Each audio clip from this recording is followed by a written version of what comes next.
salaamaaleykum nuyu nañ leen ziar leen Bah Diakhaté saay-saay bi voyou bi jàpp nañ ko waa DIC ñoo ko arrêté ñun nous sommes des démocrates nous sommes des républicains xam nañ ñu nekk ci benn réew démocratie àndoog ñi nga xam ne ñoom ñoo jiite réew mi muy président ba ak premier ministre ba ak autorité yépp ngay wax sa xalaat suñu jëlee benn décision nga ne d'accord ci di critiquer seen gestion waaye nag toog affiché wu ne maa ngi nii di jël ay kàddu yu ñaaw di ko teg ci kàddu ay autorités yi nga xam ne ils viennent d'être élus par le peuple 54% la ñu fale président Bassirou Diomaye Faye te lu jiit njaaga nag Ousmane Sonko mooy njaag Sénégal ba Sénégal daj bi Sénégal sosoo ba léegi moom moo fi mës a taxaw ne falal leen ma kii président ñu fal ko l'écrasante majorité des Sénégalais mënuñoo tànn ay nit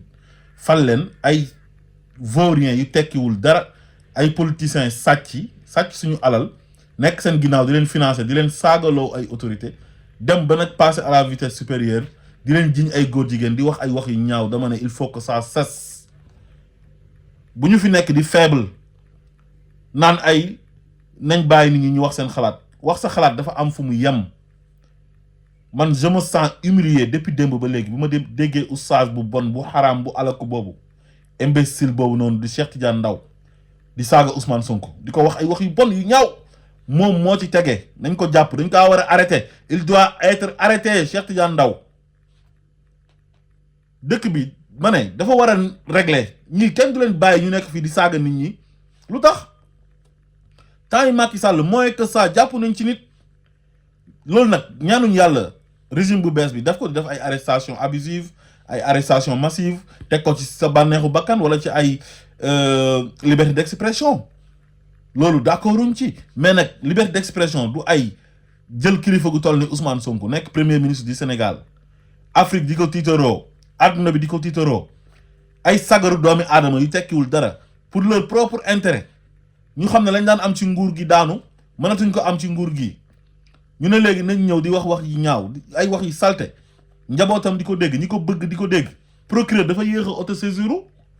parce que maanaam ñii bu ñu leen bàyyi woon sax ils sont en danger parce que mën nañ dox ci mbedd mi ak ñu leen nit ñi meree ñu dal seen kaw mën nañ leen sax daf na ko sudul noonu daf leen lu bon loo xam ne mën nañ si sax ñàkk seen bakkan on sait jamais kon bu yàgg la pour procureur waroon a jóg jàpp leen arrêté leen laaj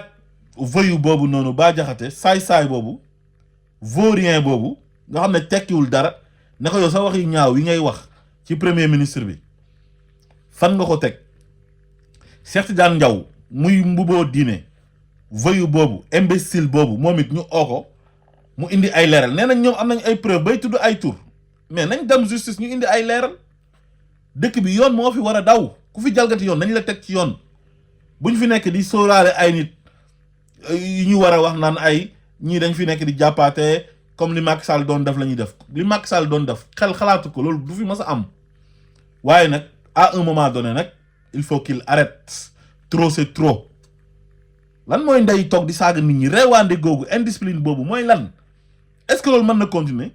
billahi wallahi watallahi su ngeen faible du ngeen diriger réew mi am na ay lobby yu nekk ci biir réew mi ñoo nekk ci seen ginnaaw di leen manipuler ay ñoom Mame Makhtar Gueye ñëpp gars yi ñoo nekk seen ginnaaw bu Ousmane Sonko defee discours ñu xool luñ ko mën a diaboliser ñu jël ko di ko si diaboliser di tudd ay mbiru góor jigéen ñun dañoo sonn góor jigéen am na yeneen priorité yu dul góor jigéen donte góor jigéen baaxul xaraam na waaye nañ ñu may jàmm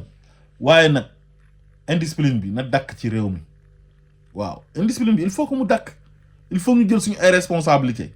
ku fi génn saaga fi autorité nañ la arrêté teg la ci yoon réew ngeen xamadi ngeen maa ngi gis nag presse manipulatrice bi di def ay titre ci seen presse en ligne yi naan ay Bah Diakhaté arrêté pour offense au premier ministre amul bàyyi leen manipulation bi offense au chef de l'État moo am waaye Ousmane Sonko institution la parce que mooy premier ministre du Sénégal ba pare moralement Ousmane Sonko il doit être respecté Ousmane Sonko haute autorité la du Sénégal Ousmane Sonko c'est le guide de la révolution sénégalaise moom mooy guide bi moo ko jiite moo tax Macky Sall jógee fii ñu fas yéene defar réew mi sénégalais yi bëgg ko respecté ko ba falal ko président de la république moom mu ñëw nekk premier ministre bi il n'est pas n'importe qui, il doit être respecté, il mérite du respect. ay sagaru doomi aadama yu tekkiwul dara des énergumènes ñëw taxaw di saaga réew xamadi pour lan moo war a reewaande gi ah parce que da ngeen a frustré